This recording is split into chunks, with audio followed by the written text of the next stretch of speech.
मैं बड़ी माजरत के साथ अर्ज करूंगा, माफ कीजिएगा।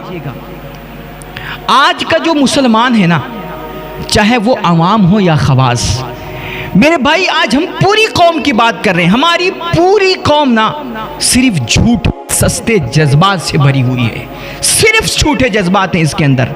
ये हम सिर्फ बात बात पे चीखो पुकार करना, हु हल्ला करना और बहुत ज्यादा तो बड़े बड़े डायलॉग मारना सिर्फ जानते हैं। बाकी हमारी कोई हैसियत नहीं, कोई वकार नहीं है। और हमारी हैसियत क्या है ना, अगर आप अंदाज़ा लगाना चाहते हैं, और हमारी औकात क्या है अगर आप इसका अंदाज़ा लगाना चाहते हैं ना, तो अभी देखिए चंद रोज़ पहले की बात है कि जब इजराइल फिलिस्तीनियों पे जुल्म की इंतहा किए हुए था, और जब हमारे फिलिस्तीनी बच्चे भूख और प्यास से तड़प तड़प करके जान दे रहे थे ना, उस वक्त हम में से हर एक बंदा कुछ करना चाह रहा था।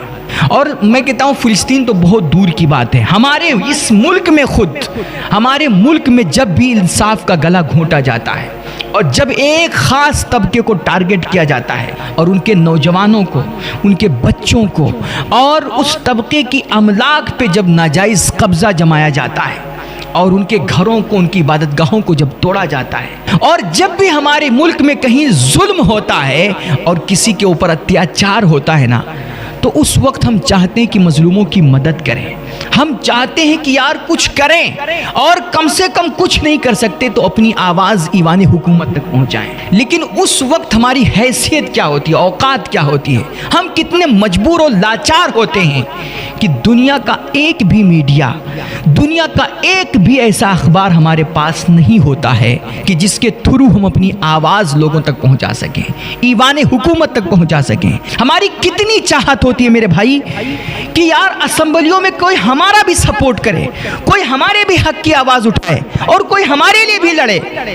लेकिन हमारी ये चाहत रह जाती है, हम पर जुल्म होता रहता है, हमारे बच्चों का खून बहता रहता है, हमारे अमलाक पे, जायदाद पे कब्जे जमाए जाते रहते हैं, लेकिन हमारे हक की आवाज़ उठाने वाला कोई एक भी बंदा नहीं होता है और हमें असेंबलियों से सपोर्ट नहीं मिलता है।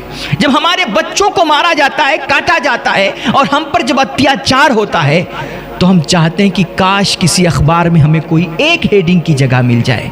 लेकिन मेरे भाई, हमें दुनिया में कोई ऐसा एक भी अखबार नहीं मिलता है कि जो एक हेडिंग की भी हमें जगह दे दे, हमारे लिए कोई एक हेडिंग भी लगा दे।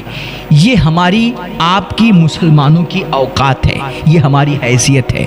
लेकिन ये मुसलमान ऐसे नाजुक मोड़ पे खड़े होकर के भी, इस तरह नामुसाइद हालात जब हम पर बने हुए हैं कि मुस्तकबिल का कोई भरोसा नहीं है कि हमारी नस्लों का, आने वाली नस्लों का क्या होगा, ऐसा सब कुछ ये हालात देखते हुए, इन तमाम खतरात को महसूस करते हुए भी ये मुसलमान होश में आने के लिए तैयार नहीं है। ये समझता है पार्टी बदल जाएगी तो हमारी हालत बदल जाएगी। कितना बड़ा बेवकूफ़ है ये मुसलमान। पार्टी बदलने से हालात बदलते हैं मेरे भाई। जब तक तुम अपनी हालत बदलने की फिक्र नहीं करोगे ना, लाख पार्टियां बदलें, लाख हुकूमतें बदलें, अल्लाह तुम्हारी हालत कभी नहीं बदलेगा।